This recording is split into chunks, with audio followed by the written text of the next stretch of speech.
budaya positif. Sebelumnya kita sedikit ice breaking dahulu karena kita mungkin capek, nggih. Silakan duduk berpasangan. Duduk berpasangan. Berpasangan sama Pak Saifuddin atau gimana berpasangan dulu? Ini sama Madrasah. Bu Emi sama Bu Tin, oke? Atau Isyati.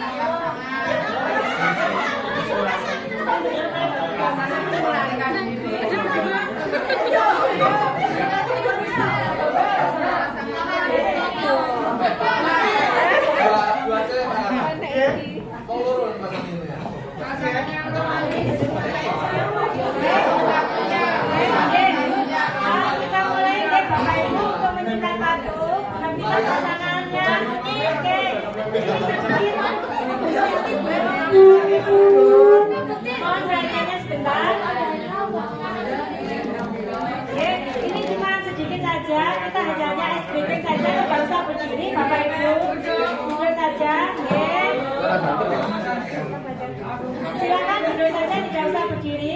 Jadi kita hanya sedikit mengendorkan, relax. Bapak Ibu, silakan nanti dengan pasangannya permainannya sederhana. Panjenengan kalau anak kecil kan shoot gitu ya. Tapi kalau kita ini perkalian, misalnya cepet-cepetan nanti, bisa 2 sama 2. Berarti kita sebut. Nah, kita 4. Yang menang yang menyebutkan terlebih dahulu. Kita batasi 3 kali, nggih. Berarti yang menang ping 3 berarti yang menang. Ini aku metu ketok ora. Mbak Novi sama Pak Saifuddin cepet-cepetan hitung. Pesan saya tidak boleh 0. Kalau 0 mesti menang. 0, 0, 0. Betul nggih? Nggih. Kalau satu kali satu 4. Oke. Bingung, masih bingung. Gini Bu Andi, ya. Ini tadi kalau bahasa Jawa namanya permainannya apa, Bu? Ya, pimpingan. Yang menang, yang menyebutkan lebih cepat. Jadi panjenengan misalnya 2 jari, lawannya 2 jari, berarti kan 2 kali 2 sama dengan 4. Iya.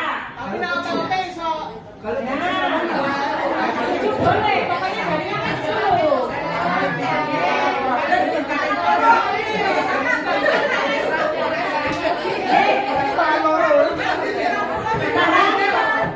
Baik, Bapak Ibu kita mulai. Ya, boleh Bu kali 1 juga boleh, nggak boleh 0, nggak boleh 0. Kalau 0 mesti 0, 0, 0. Yang 0 ini mesti yang menang. Baik Bapak Ibu, kita maksimal kita pimpinannya 3 kali. Yang 3 kali, yang terbanyak menangnya itu yang menang. Baik, kita mulai. 1, 2, 3.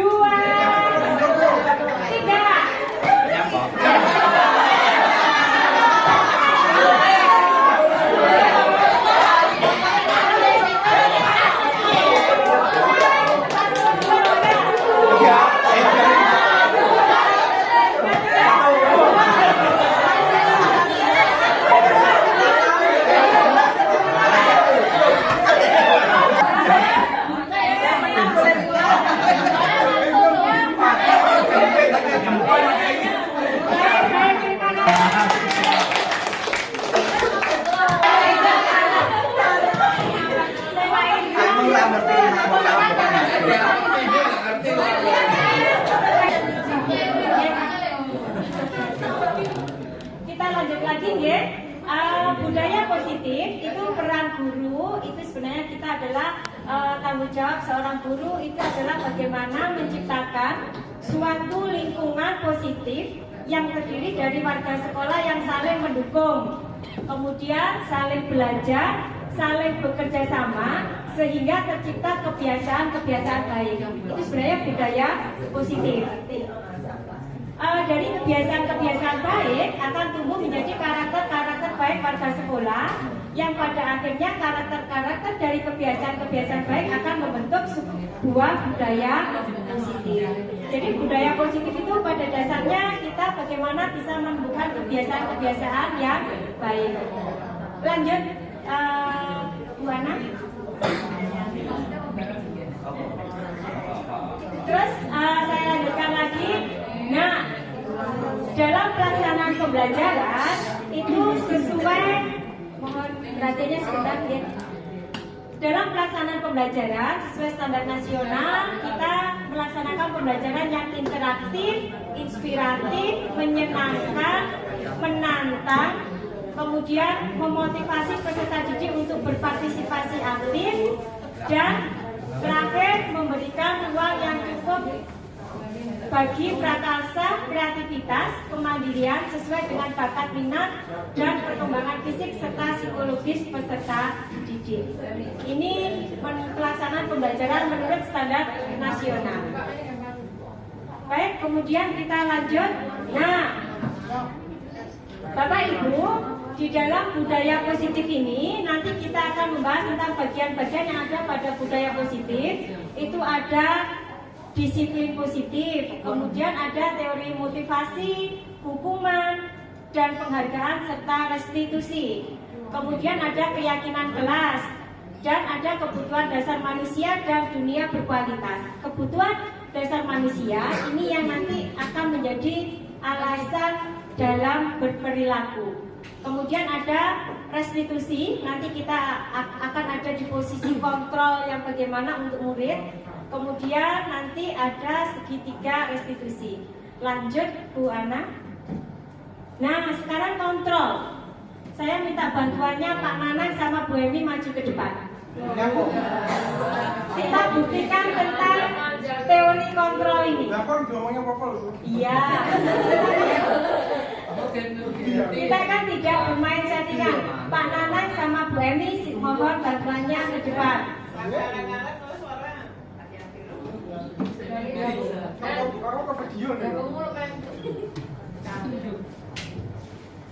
Nah, ini petunjuk untuk Pak Nanang sama Bu Emi. Silakan di Bu Emi, silakan mengepalkan tangan. Oke, menghadap Bapak Ibu peserta. Kemudian saya minta Pak Nanang, saya minta Pak Nanang dengan segala cara, upaya, baik itu bentuk intimidasi, bentuk rayuan, bentuk hentakan itu supaya Bu Emi, biar caranya bisa Bu Emi membukakan kepala tangannya. Silakan kamu. Ayo. Sekali lagi boleh melalui rayuan. Bu Emi tugasnya mengepalkan tangan, terserah nanti. Panjenengan pokoknya tugasnya Pak Nanang merayu, boleh mengintimidasi, mengancam, boleh memberi harapan supaya Bu Emi ini biar caranya supaya Bu Emi mau membukakan tangannya. Masih ganti kol nih.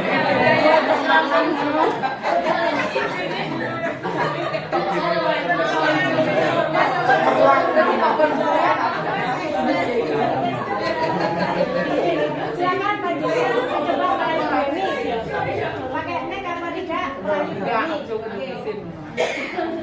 Dirayu. Oke, koordinasi kan yang tadi pakai kata-kata ya? Iya, boleh. Misalnya pakai perbuatan bisa digerakkan. Boleh. Karena kata-kata kalau menurut saya nggak begitu efektif. Dipraktekkan dulu merayunya atau mengancamnya, mengintimidasinya dipraktekkan dulu. Bu Emi bisa nggak jenengan intimidasi, jenengan rayu, jenengan apa supaya membuka tangannya? Mas sampean muni apa tak buka nih? Jangan. Ayo, silakan rayuan mautnya dulu. Pak Ini Nanang. cuma ada kok. Ambung ini Pak.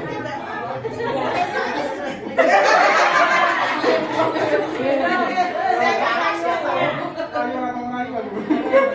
Atau mengancam Bu Emi boleh. Kayak Pak Jalin mau nggak? Kali ini banyak tugas ya ini untuk apa itu guru administrasi itu nanti akan saya kerjakan semua. Tapi tolong uang dalam saku itu berikan ke saya ya. Kalau nggak mau juga saya kitik-kitik. Gimana Femi tetap mau membuka? Tidak mau. Tidak saya kerjakan. Kalaupun tidak dikerjakan kan tetap tugasnya sampean. Ayo silakan sekarang kalau mungkin dengan ancaman tadi sudah dengan bentakan dengan rayuan yang lembut sekarang. Iya, Mbak. Rayu ayam piye? Mboke dirayu. Bu Eni ini kan seorang wanita yang luar biasa diciptakan oleh Tuhan. Sebenarnya dilihat dari sekarang itu sudah luar biasa, begitu bisa dikatakan cantik. Ada alangkah lebih baiknya kalau tangannya ditaruh di samping dengan keadaan lebih rileks.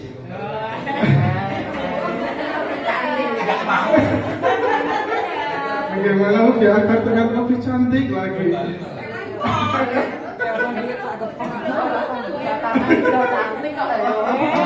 Kami tetap tidak mau, baik dengan rayuan lembut sudah tidak mau. Terus sekarang kalau dengan sentuhan fisik juga tidak mau. Jangan juga.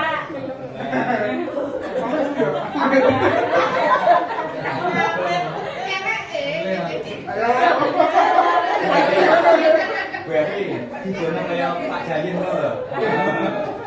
Sudah? Berarti Pak Nanang sudah tidak bisa yang buka tangan. Oke, terima kasih. Sudah silakan duduk.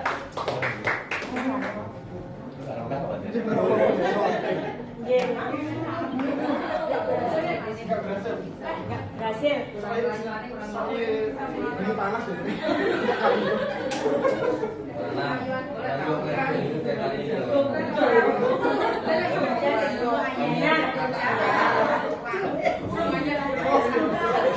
Oke, Bapak Ibu, Mensewu, ini sebenarnya contoh dari sebuah kontrol.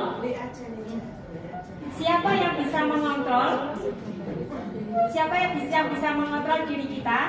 Kita. Iya.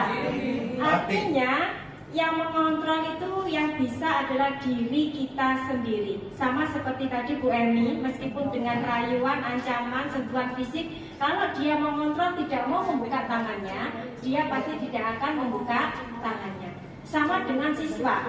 Kita merasa bisa mengontrol siswa, kenyataannya bisa kok Bu anaknya. Itu karena siswa tersebut mengizinkan dirinya untuk dikontrol oleh kita.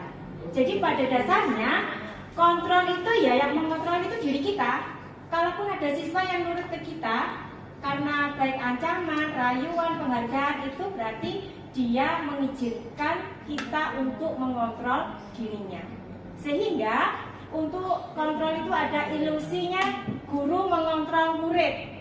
Pada kenyataannya seperti yang saya bilang tadi, itu karena murid mengizinkan kita untuk mengontrol. Kemudian ilusi bahwa semua penguatan positif, efektif dan bermanfaat. Ini ilusi, tidak bisa kita mengatakan semua itu nanti ada di mana dihukum oleh penghargaan. Kemudian ilusi bahwa kritik dan membuat orang merasa bersalah dapat menguatkan karakter. Ketika kita menerapkan pada murid tersebut akan merasa bersalah, itu kan kita tidak tahu di dalam hatinya bagaimana. Itu bukan berarti karakternya semakin kuat, bukan berarti seperti itu. Mungkin saat itu karakternya bisa berubah atau menjadi lebih baik, tetapi jangka panjangnya ini yang tidak akan bisa berlanjut. Kemudian ilusi bahwa orang dewasa memiliki hak untuk memaksa. Ini dalam pemikiran kita biasanya seperti itu. Orang dewasa bisa memaksa anak kecil. Sama seperti orang tua, misalnya seperti itu, atau guru kepada muridnya. Lanjut Bu Ana. Nah, ini nanti kita sudah berbicara tentang makna kata disiplin. Ini tadi di sini disiplin itu kebanyakan orang akan menghubungkan kata disiplin dengan tata tertib, teratur, dan kepatuhan pada peraturan. Itu mesti kita koneknya di situ. Kemudian, jadi disiplin itu berarti harus patuh dan taat pada peraturan. Kemudian, disiplin juga sering dihubungkan dengan hukuman. Padahal itu sungguh berbeda, karena belajar tentang disiplin positif tidak harus dengan hukuman. Justru itu adalah salah satu alternatif terakhir dan kalau perlu tidak digunakan. Itu sebenarnya pengertian disiplin positif, atau intinya kita konsep disiplin itu pasti kaitannya dengan hukuman. Nah, itu hal yang keliru. Kemudian disiplin diri juga mempelajari bagaimana cara kita mengontrol diri dan bagaimana menguasai diri untuk memilih tindakan yang mengacu pada nilai-nilai yang kita hargai. Mungkin bisa lanjut, Bu Ana. Nah, ini saya mengambil kutipan Ki Hajar Dewantara, di mana ada kemerdekaan. Disitulah harus ada disiplin yang kuat. Sungguh pun disiplin itu bersifat self-disiplin, artinya kita sendiri yang mewajibkan dengan sekeras-kerasnya, tetapi itu sama saja. Sebab jikalau kita tidak cakap melakukan disiplin diri, wajiblah penguasa lain mendisiplinkan diri kita, dan peraturan demikian itulah harus ada di dalam suasana yang merdeka. Ini dari kutipan Ki Hajar Dewantara. Di situ Ki Hajar menyatakan bahwa untuk mencapai kemerdekaan atau dalam konteks pendidikan kita saat ini, untuk menciptakan murid yang merdeka, syarat utamanya adalah harus ada disiplin yang kuat. Kemudian disiplin yang dimaksud adalah disiplin diri yang memiliki motivasi internal. Makanya nanti saya akan membahas antara hukuman, penghargaan, dan restitusi. Karena ada kaitannya, disiplin itu berasal mungkin bisa dari diri sendiri atau internal, dan dari faktor lain atau faktor eksternal. Kita berharap disiplin diri itu adalah dari diri sendiri. Ketika dari diri sendiri kita tidak bisa, kita berarti membutuhkan pihak lain. Ini yang dimaksud dengan eksternal, faktor eksternal. Baik, lanjut Bu Ana. Nah, nanti kita juga akan membahas tentang nilai-nilai kebajikan universal. Ini nanti yang akan membantu murid kita di dalam merubah perilakunya atau berperilaku dia berdasarkan nilai keyakinannya, bukan lagi karena hukuman maupun ancaman maupun konsekuensi. Keuntungannya ketika anak itu memperbaiki perilakunya melalui nilai keyakinan, ini dia akan stabil dalam jangka panjangnya, dia akan tetap seperti itu, tidak berubah. Kalau kita gampang-gampangannya saja di dalam nilai-nilai kebajikan universal, ya kita ada pada profil pelajar Pancasila, di mana nilai-nilai tersebut ada beriman bertakwa kepada Tuhan Yang Maha Esa, berakhlak mulia, ada mandiri, ada bernalar kritis, berkebinekaan global, bergotong royong, kreatif. Masih banyak lagi nilai-nilai kebajikan universal, diantaranya apa Bapak Ibu? Misalnya kejujuran, seperti itu. Terus apa lagi ya nilai-nilai kebajikan itu ya Bapak Ibu ya? Anak-anak? Apa ya kira-kira nilai-nilai kebajikan yang mungkin dipahami oleh anak-anak SMP itu selain kejujuran, terus apa lagi? Tanggung jawab, kedisiplinan tadi, empati, bagus sekali. Terus kemudian tertib, itu bisa seperti itu. Nah, lanjut Bu Ana. Nah ini Bapak Ibu kalau kita sendiri, kita datang tidak terlambat, itu sebenarnya Bapak Ibu merasakan itu karena apa? atau alasannya apa? Di sini ada 3. Saya praktekkan ke murid saya, ada di kelas tertentu. Anak-anak, kamu itu datang tidak terlambat sekolah itu karena apa? Coba kamu pilih. 1, karena menghindari hukumannya Pak Indra.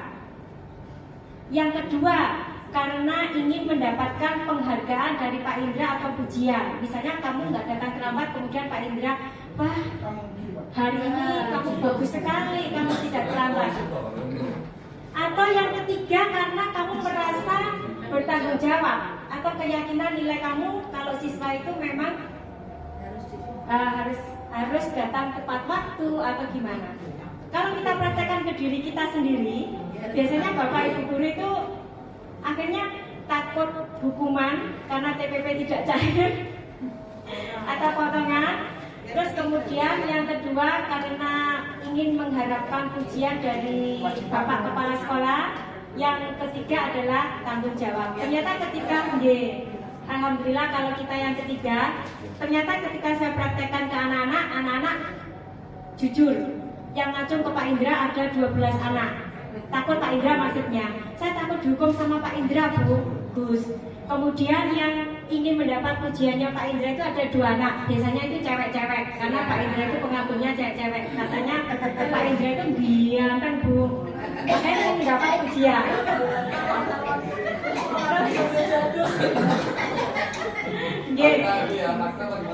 Ya, fakta. Gitu. Ya, itu cewek-cewek. Bu, apalagi kemarin pada waktu di alun-alun, ya ampun gantengnya, Bu. Makanya kalau disuruh datang, kamu datang ke sekolah itu apa? Biar apa? Pada waktu nggak terlambat. Motivasinya apa atau latar belakangnya? Biar dapat pujian Pak Indra, Bu. Oke. Nah, yang ketiga ini juga banyak kok Bapak Ibu, karena dia merasa tanggung jawab. Ini ada anak cowok dan anak cewek. Ini alhamdulillah seperti itu. Nah, ini nanti akhirnya saya beritahukan gini. Oke, yang datang tadi tidak terlambat karena takut hukuman Pak Indra. Suatu ketika Pak Indra bilang, anak-anak besok Pak Indra tidak akan hadir ke sekolah. Pasti dalam hati kamu, yes, aku besok telat nggak apa-apa. Kan gitu kan? Ya Bu, benar Bu, benar. Nah, terus sama yang kedua, mengharapkan pujian Pak Indra. Hele, Pak Indra nenek ayo, engkau nenek sing ngelem aku. Seperti itu. Jadi intinya Bapak Ibu akan menyadari motivasi hukuman penghargaan ini pembedanya apa. Kalau yang tadi merasa nilai-nilai atau keyakinan dan tanggung jawab, itulah yang dinamakan restitusi. Jadi perilaku kita tidak atau motivasi kita itu tidak menghindari hukuman, tidak ingin mendapatkan penghargaan saja, tetapi mungkin yang terbaik ini adalah restitusi. Oke, lanjut Bu Ana. Nah, ini nanti kita sedikit ini ada pengaruh jangka pendek, jangka panjang ketika kita menerapkan hukuman ataupun kita menerapkan konsekuensi dan restitusi. Misalkan gini Bapak Ibu, anak-anak datang terlambat, disuruh lari keliling lapangan, itu kira-kira apa Bapak Ibu? Hukuman. Bagus, kita samakan persepsi dulu. Terus kemudian jika saya menumpahkan minuman, saya mengelap mejanya, ini apa Bapak Ibu? Kira-kira konsekuensi atau hukuman? Bagus. Kemudian satu lagi, karena saya datang terlambat, maka saya terlambat 10 menit, maka saya pulangnya akan juga molor 10 menit. Ini kira-kira hukuman atau konsekuensi? Konsekuensi, bagus ya. Terus ketika saya pelajaran PJOK, sekali lagi saya pelajaran PJOK, saya terlambat juga kurang lebih 15 menit. Kemudian Pak Indra meminta saya lari mengelilingi lapangan basket. Ini hukuman atau konsekuensi atau apa?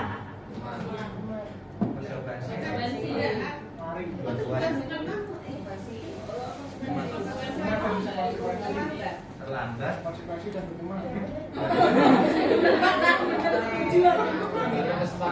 Sudah ya ada Ya. Karena Pak Indra pelajaran PJOK berarti dia nyambung. Nah, karena PJOK itu memerlukan untuk kekuatan fisik. Nah, tepuk tangan untuk Bapak Ibu semuanya. Jadi tidak selalu itu menjadi sebuah hukuman. Kita melihat dulu konteksnya. Kemudian coba di file itu ada PDF, kita nanti bisa melihat sedikit membaca Bapak Ibu. Di foldernya Mbak Ana. Oke, Bapak Ibu, ini antara hukuman itu cenderung untuk identitas gagal, identitas suksesnya kita mohon perhatiannya Bu Anissa untuk mengambil konsekuensi restitusi. Ini identitas gagal ada di hukuman. Jadi hukuman itu sesuatu yang menyakitkan harus terjadi dalam PJOK. Terlambat kalau sama Pak Indra, atau di meja pelanggaran sama Pak Indra disuruh melepas sepatu, itu merupakan sebuah hukuman. Tetapi ketika itu konsekuensi, itu biasanya bisa dilakukan oleh satu pihak atau dua belah pihak. Kita janjian dulu itu konsekuensinya. Kalau restitusi itu kita menawarkan sebuah pilihan. Berarti kalau kamu melakukan hal seperti ini untuk memperbaiki itu, apa yang bisa kamu lakukan? Itu perbedaannya. Apa bedanya peringatan? Gimana Bapak? Peringatan. Peringatan dalam bentuk Yang ketiga. Teguran itu kan masuk. kalau kita ada bicaranya apa? Kalau panjenengan tegurannya dengan suara keras, itu bisa menjadikan merupakan sebuah hukuman. Karena hukuman bisa bentuk verbal maupun secara fisik. Nah, kalau konsekuensinya, ayo kamu tadi kan tidak mengerjakan PR, sekarang kamu nggak boleh. Tahu konsekuensinya, kamu tidak boleh istirahat. Kalau itu karena dia sudah tahu, itu merupakan konsekuensi. Tapi kalau restitusi, kamu kan tidak mengerjakan PR. Apa yang bisa kamu lakukan untuk menggantinya? Itu restitusi seperti itu. Jadi merupakan pilihan. Ini jangka panjangnya nanti bisa menguatkan untuk murid atau anak dalam jangka waktu panjang. Itu sepanjang jangka waktunya dia merasa sakit hati. Itu ya, kita tidak bisa membaca banyak. Ini, jadi korban mendapatkan keadilan, seakan seperti itu. Korban bisa diabaikan, korban mendapatkan ganti. Murid atau anak akan tersakiti. Murid atau anak dibuat tidak nyaman. Murid atau anak mendapatkan penguatan. Kemudian kalau hukuman itu bisa perilaku agresif-agresifnya meningkat. Penguatan hanya bertahan dalam jangka waktu pendek untuk konsekuensi. Kemudian kalau restitusi cenderung masalah terpecahkan. Kemudian ini sistem tidak akan berjalan bila murid tidak takut. Jadi sama seperti yang saya ceritakan tadi, berarti kalau dia takut hukuman, ketika Pak Indra tidak ada, siswa akan mengulang lagi. Sama seperti kita. Ketika kita mengajar karena kita menerapkan hukuman, ketika kita digantikan oleh guru lain, bisa jadi perilaku mereka akan kembali lagi. Seperti itu. Konsekuensi ini, kalau konsekuensinya membutuhkan monitoring dan supervisi terus-menerus dari guru, artinya kamu tadi tidak mengerjakan PR, dia mengerjakan waktu istirahat, kita kan malah akhirnya butuh untuk memantaunya. Nah, kemudian tapi kalau restitusi, murid akan belajar bertanggung jawab untuk perilakunya.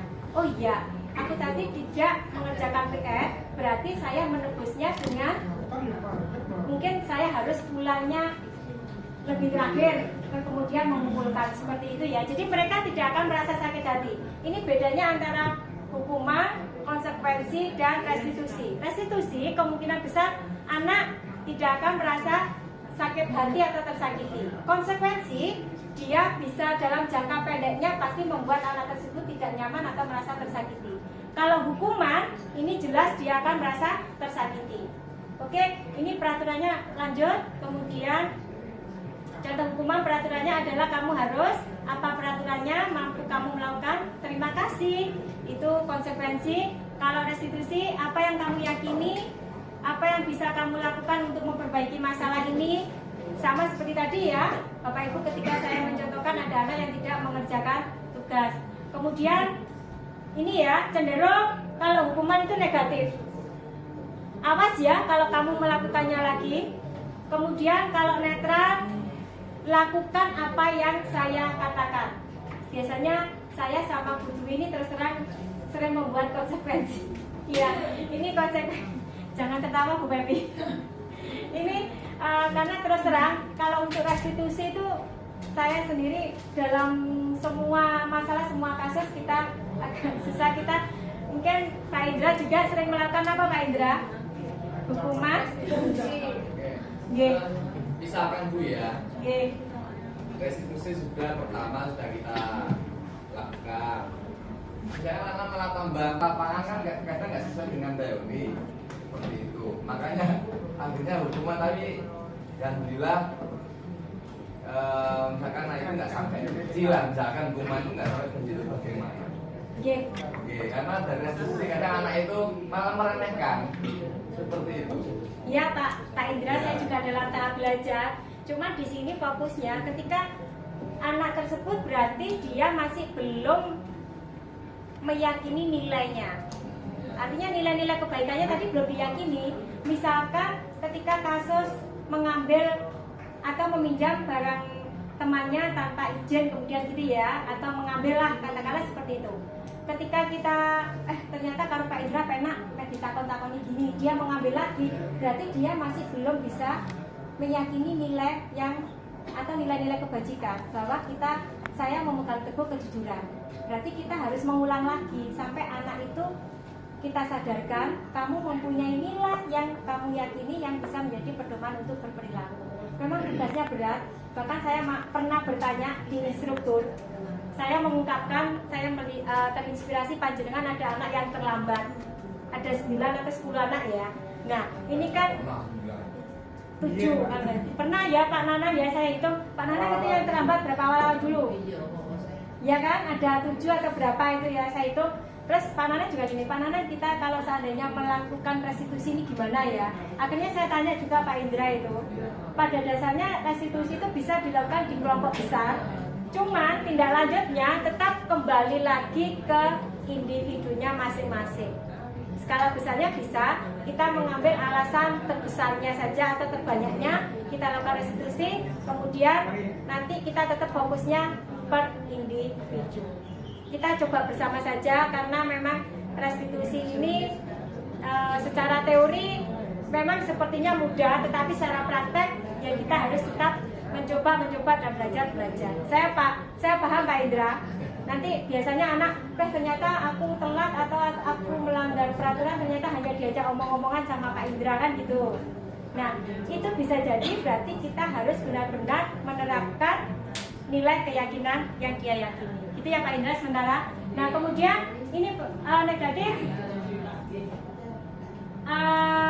mendorong menyalahkan diri, kemudian mendorong kepatuhan, mendorong disiplin positif. Lanjut yang bawahnya mana?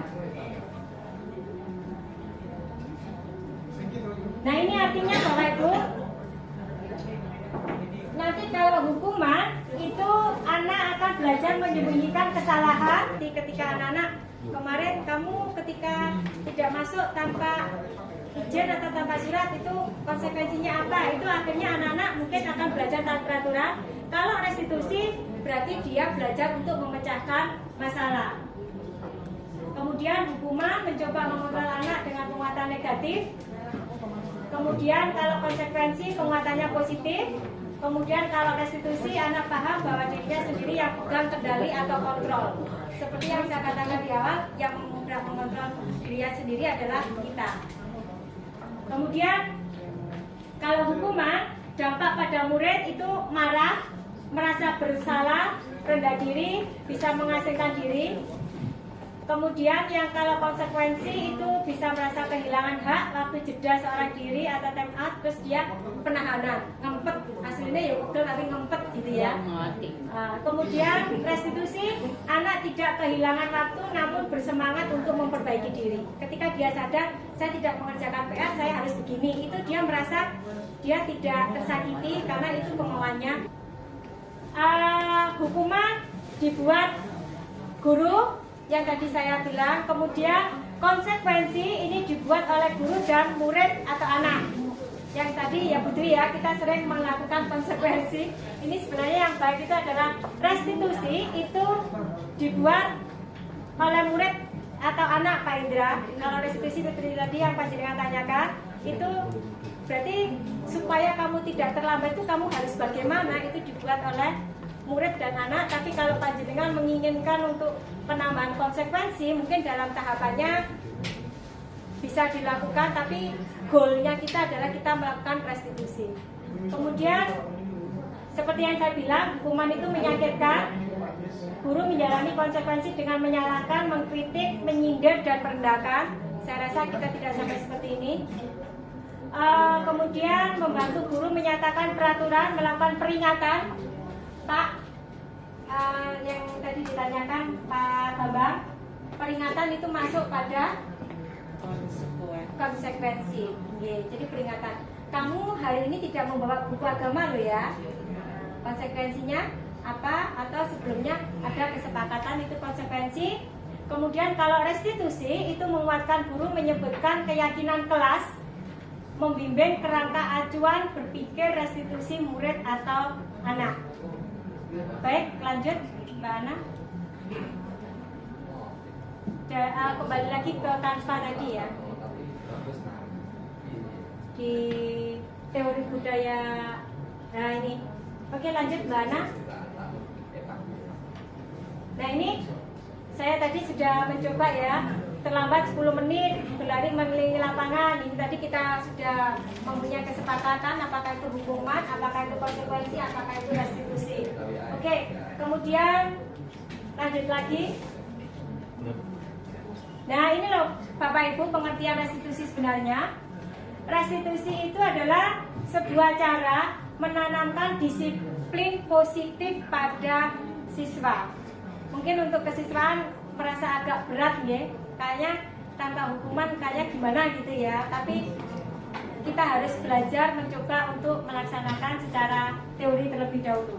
Jadi restitusi itu sebuah cara menanamkan disiplin positif pada murid, atau restitusi itu adalah proses menciptakan kondisi bagi murid untuk memperbaiki kesalahan mereka sehingga mereka bisa kembali pada kelompok mereka dengan karakter yang lebih kuat.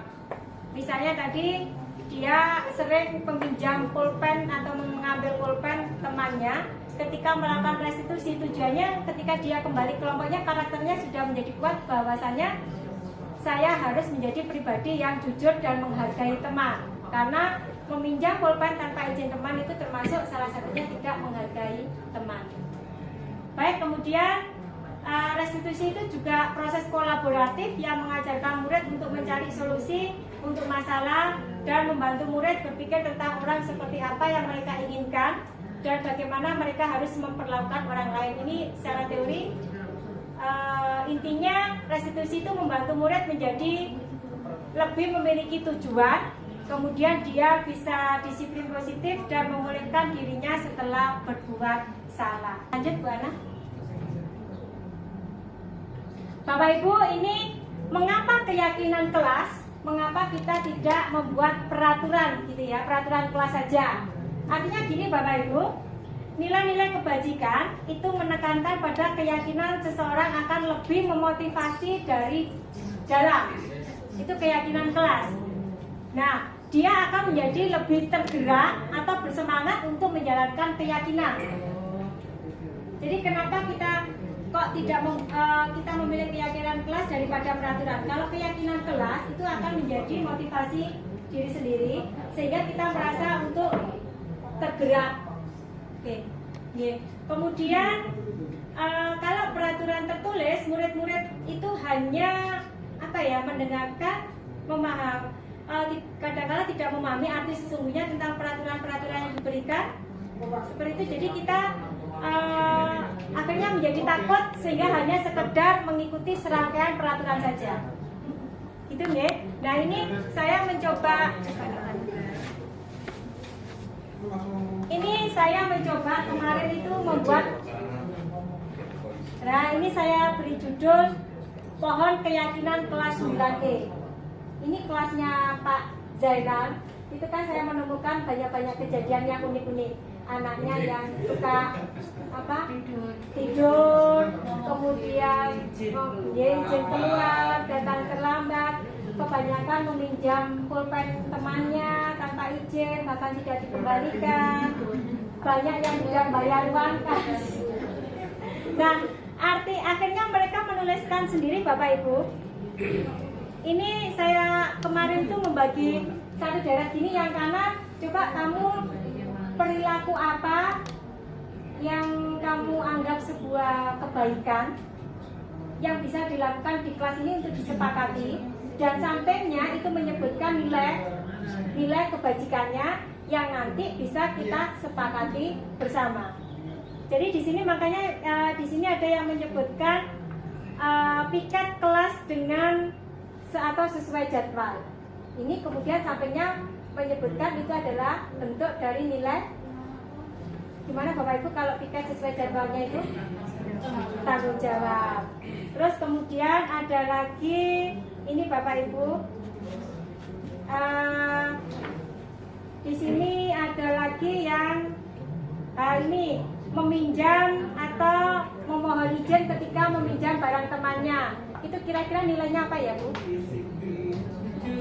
D atau menghargai temannya, tidak hanya asal comot saja. Kemudian di sini ada yang menarik kelasnya Pak Zainal. Itu ketika ada temannya menuliskan mengerjakan ulangan dengan jujur. Gimana anak-anak? Nah, sebagian besar dia enggak sepakat Bu, itu kan membantu teman. Nah, itu Bapak Ibu. Mohon maaf, nanti kita akan berupaya dalam membimbing siswa kita menggunakan kalimat yang positif. Melanggar nilai yang saya yakini itu dia akan berubah untuk menjadi arah yang lebih baik. Berarti kita lanjut lagi. Nah, ini nanti Pak Indra, kalau kita sudah melakukan restitusi, posisi kontrol kita itu ada di mana?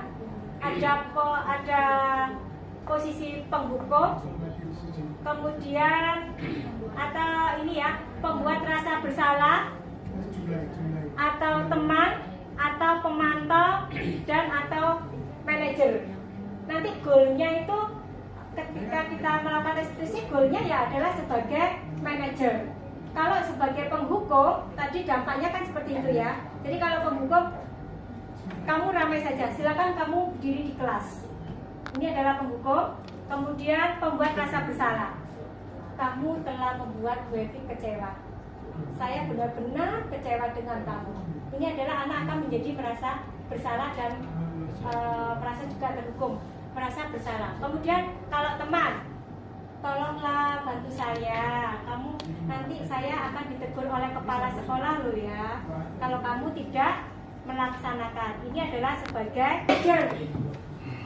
Kalau manajer, kita adalah merubah identitas gagal menjadi identitas sukses. Ini adalah yang pertama. Sebagai manajer, contohnya gini Bapak Ibu. Semua orang pasti pernah melakukan kesalahan. Apakah kamu ingin memperbaikinya? Jadi dari semula dia merasa gagal, kita angkat atau untuk menjadikan dia orang sukses atau ini ya, menstabilkan identitas. Semua orang pernah melakukan kekilafan. Apakah kamu ingin memperbaikinya? Biasanya seperti itu. Kemudian kalau manajer yang kedua, kita menanya itu ketika anak menyebutkan, lah saya mau marah loh Bu, saya pegel loh Bu, ya sudah saya ambil saja uangnya. Ya seperti itu. Nah ketika kita ada di tahapan memvalidasi tindakan, itu kita bisa mengungkapkan kata-kata saya memahami alasan-alasan kenapa kamu bertindak. Jadi kita memvalidasi dulu tindakan-tindakan kesalahan yang dilakukan. Atau seakan-akan kita mendukung kamu sebenarnya bisa lebih buruk lagi ya, melakukan hal yang lebih buruk lagi ya. Ini salah satu contoh-contoh dari kata-kata atau kalimat untuk validasi tindakan manajer. Kemudian tahapan yang terakhir ini adalah menanyakan nilai keyakinan. Tadi kasusnya mungkin mencuri atau mengambil barang orang lain. Terus bagaimana dengan kepercayaan yang diberikan oleh orang lain? Saya ingin menjadi orang yang bisa dipercaya, Bu. Berarti ini dia sudah menyebutkan nilai yang sebenarnya dia yakini. Kalau dia bisa menyebutkan, bahkan dia bisa meyakini nilai tersebut, nah masalah dia akan selesai sehingga dia akan menyadari bahwasannya mengambil milik orang lain itu adalah sudah tidak sesuai dengan nilai keyakinan. Ini jangka panjangnya dia tidak akan melakukan kesalahan tersebut karena dia tahu itu melanggar nilai keyakinan. Baik, mungkin lanjut Bu Ana. Nah, biasanya kenapa perilaku kita itu semuanya atau perilakunya anak-anak itu berdasarkan kebutuhan dasar manusia. Ada 5 kebutuhan dasar manusia, Bapak Ibu. Ada bertahan hidup, kasih sayang dan rasa diterima. Mana kita berkasih sayang? Ngomong itu benar-benar. Wis ditunggu ibarat dipakai. Terus kasih sayang dan rasa diterima. Pandangan saya kepingin kelihatannya ya. Di depan mata saya loh. Kemudian ada rasa penguasaan dan kebutuhan untuk mendapatkan kesenangan, dan terakhir kebutuhan untuk kebebasan. Seneng bebas. Oke, Bapak Ibu coba perhatikan sedikit biar kita fokus lagi ya. Karena saya mungkin banyak ngomong, ini banyak ceramahnya. Kita coba ya sedikit. Kalau saya bilang pagi berarti tepuknya 1.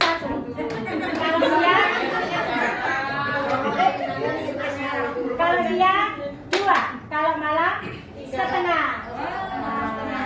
Baik, Bapak. Siang, malam.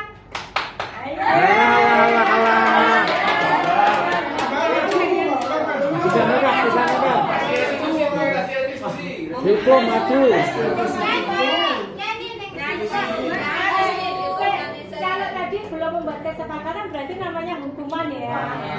Berarti kalau kita membuat kesepakatan kita konsekuensi. Kalau restitusi saya kembalikan ke Pak Bambang, karena Pak Bambang tadi tidak mengikuti instruksi secara benar. Berarti Pak Bambang apa yang harus Pak Bambang lakukan? Memperbaiki. Oke, kita coba lagi, tak carikan teman Pak Bambang. Tak kancani. Oke, pagi, siang, malam, siang, pagi, siang, pagi, malam.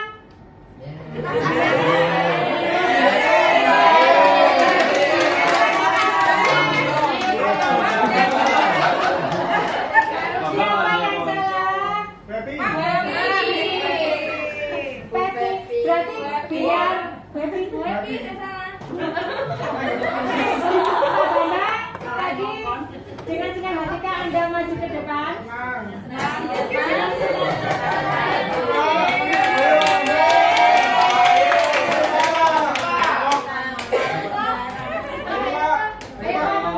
Silakan maju ke depan.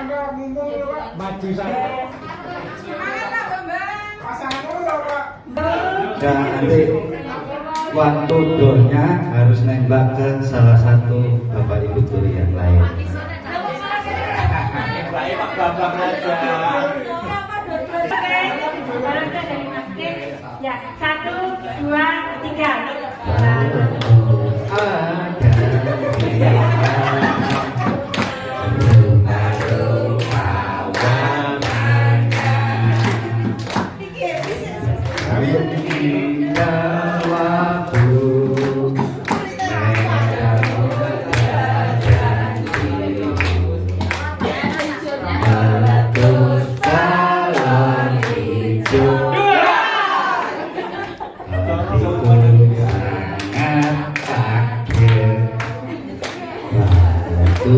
Tinggal empat, ku masukkan otak semua.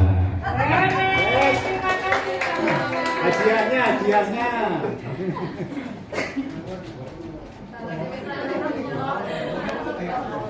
Baik Bapak Ibu, waktu kita tinggal 10 menit lagi. Ini tadi kebutuhan dasar manusia, lanjut Bu Ana.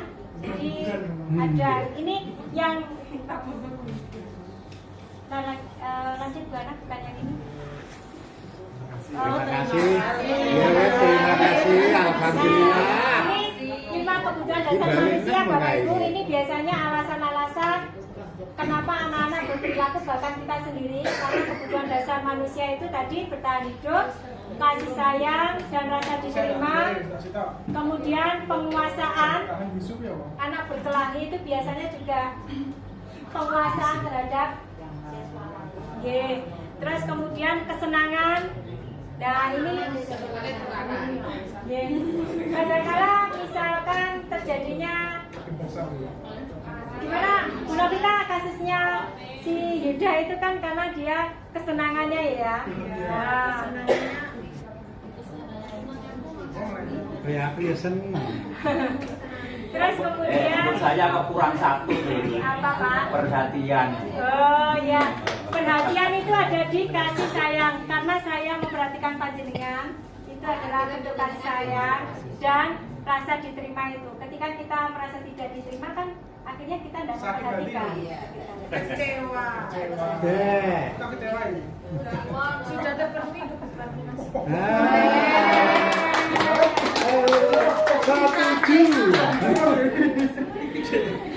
Baik, ya tinggal sedikit lagi Bapak Ibu. Nah ini tadi mana? Itu bertahan. Ini ya, ini tadi yang saya coba mempraktekkan restitusi itu. Yang pertama menstabilkan identitas. Jadi teori kontrol kita, semua orang itu pasti ingin melakukan hal yang terbaik. Jadi anak yang sudah merasa gagal, malah jangan buat menjadi kita merasa bersalah seperti itu ya. Jadi intinya menstabilkan identitas. Semua orang pasti pernah melakukan sebuah kesalahan. Semua orang pasti pernah mempunyai atau melakukan kehilafan. Apakah kamu ingin memperbaikinya? Apakah kamu ingin menyelesaikan masalah ini? Atau masalah ini bisa kita selesaikan bersama? Itu artinya kan anak akhirnya masih ada semangatnya lagi ya Bapak Ibu. Dari awal dia sudah merasa jatuh gagal, saya ketahuan mencuri, katakanlah seperti itu. Kan pasti down. Coba kita menstabilkan identitasnya, yang menjadi orang gagal tadi ingin menjadi orang yang sukses. Ada anak yang mencuri, saya mencoba untuk menstabilkan identitasnya. Terus tondok nggak apa-apa, semua orang pasti pernah melakukan sebuah kekhilafan seperti itu. Kemudian validasi tindakan yang salah. Semua perilaku itu pasti memiliki alasan. Yang kedua saya akan bertanya, kalau Bu Evi boleh tahu apa alasan kamu mencuri atau mengambil punya teman kamu? Akhirnya dia mengumumkan alasan. Dan di sini bentuk kalimat memvalidasi tindakan kita terhadap dia adalah seperti itu tadi Bapak Ibu. Saya memahami alasan-alasan yang kamu sampaikan. Ya, intinya seperti itu. Jadi anak kan akhirnya merasa, oh ini bukan berarti mendukung.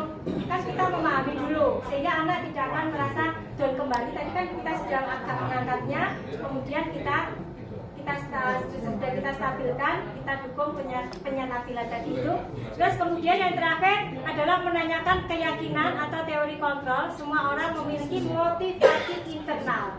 Kita tanya tadi, kalau boleh bagi kamu kedepannya ingin menjadi orang yang seperti apa sih? Nah itu jawabannya, saya ingin jadi orang yang sukses Bu. Untuk menjadi orang yang sukses, kamu harus bagaimana?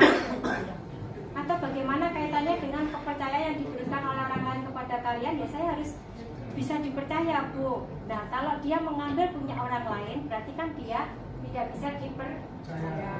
Ini endingnya itu di sini Bapak Ibu, kita harus membuat, bukannya membuat, kita harus memunculkan nilai keyakinan yang dia pegang, sehingga ini jangka panjangnya akan menancap pada dia. Beda dengan tadi karena dia takut dihukum. Pasti kalau takut dihukum, tadi saya mencontohkan, ya sudah Pak Indra nggak ada, besok saya bisa datang terlambat.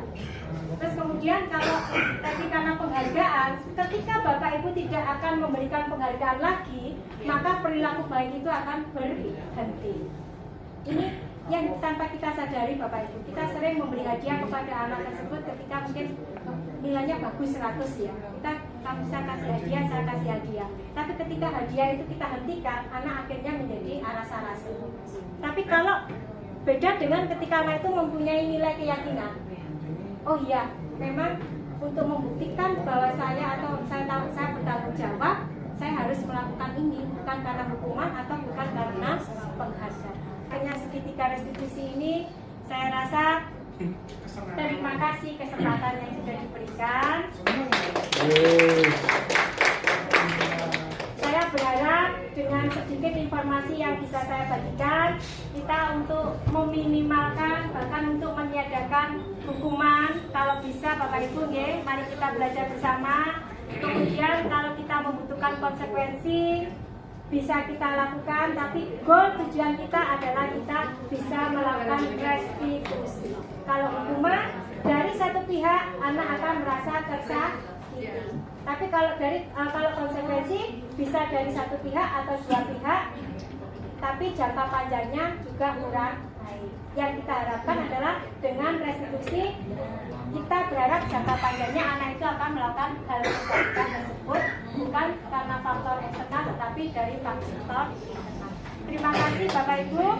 Saya akhiri pertemuan ini. Wassalamualaikum warahmatullahi wabarakatuh. Saya lupa, dari sekian ini mungkin ada pertanyaan Bapak Ibu, saya belum memberi kesempatan sama Pak Jenengan untuk bertanya. Bagaimana kita membangun emosional dengan siswa? Membangun emosional. Hubungan emosional dengan siswa supaya terbentuk emosi secara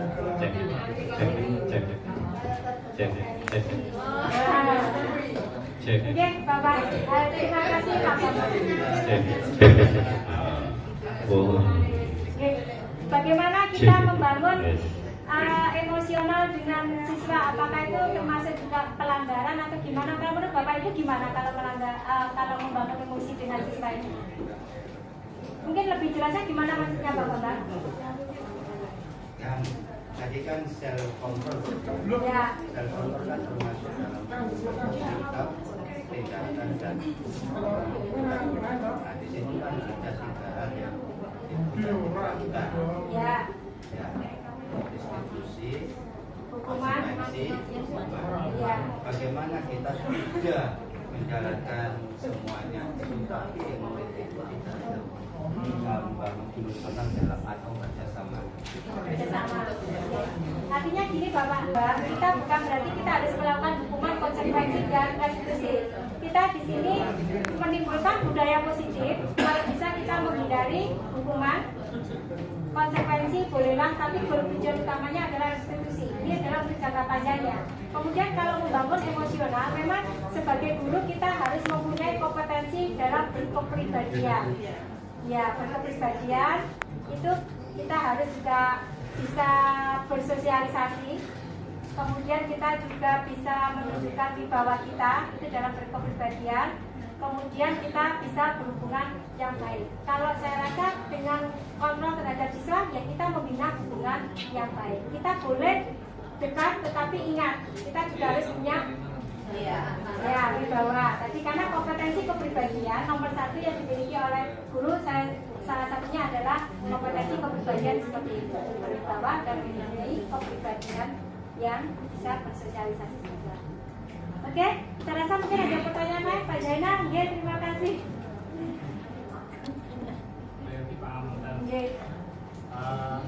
Kan untuk seorang guru itu memang sudah tentu memberikan contoh yang terbaik untuk peserta didiknya. Dan juga sampai memberikan hukuman saja bisa memberikan contoh, artinya tidak memberatkan. Terus kemudian kalau sedikit flashback ke tahun-tahun yang zaman dulu, guru itu kan memberikan hukumannya sangat nemen Ya keras. Sangat keras, termasuk mungkin orang-orang sukses ataupun bapak ibu guru yang sekarang sudah lama mengajar dan juga produk daripada bapak ibu guru yang dulu yang diajarnya dengan lingkungan yang keras. Nah, yang semacam itu kalau dikaitkan dengan yang pendidikan yang sekarang itu mungkin menurut Pak Jenderal. Terima kasih Pak Zainal. Itu sebenarnya kalau kita hukuman-hukuman seperti itu kan kita memang latar belakang kita pernah dijajah oleh Belanda. Nah itu sebenarnya hukuman-hukuman seperti itu tindakan dari pendidikan zaman kolonial. Dan perlu Bapak Ibu garis bawahi bahwasanya Ki Hajar Dewantara Bapak pendidikan kita dalam melaksanakan pendidikan itu harus sesuai dengan kodrat zaman dan kodrat alamnya. Artinya ketika kita kan berada di zaman apa ini Bapak Ibu? Milenial, digital, ya 5.0. Nah itu kita mau tidak mau kita harus belajar teknologi. Karena apa?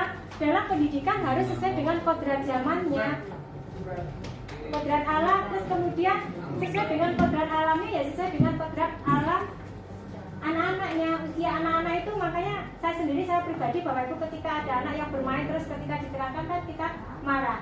Padahal sebenarnya kalau kita sadar kodrat sesuai perkembangan anak itu kan masih suka bermain. Makanya mungkin bermain itu akhirnya dijadikan ide untuk metode dalam kita belajar mengajari. Ini juga saya paham ketika saya mengikuti guru penggerak, oh ternyata pendidikan harus sesuai dengan kodrat alam dan zamannya.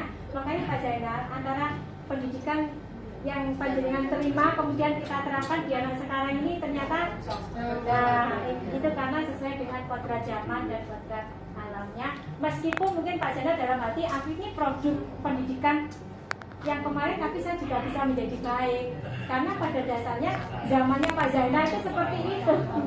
Tapi kalau yang sekarang kan kita berbeda.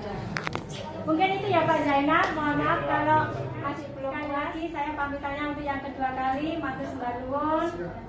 Wassalamualaikum warahmatullahi wabarakatuh.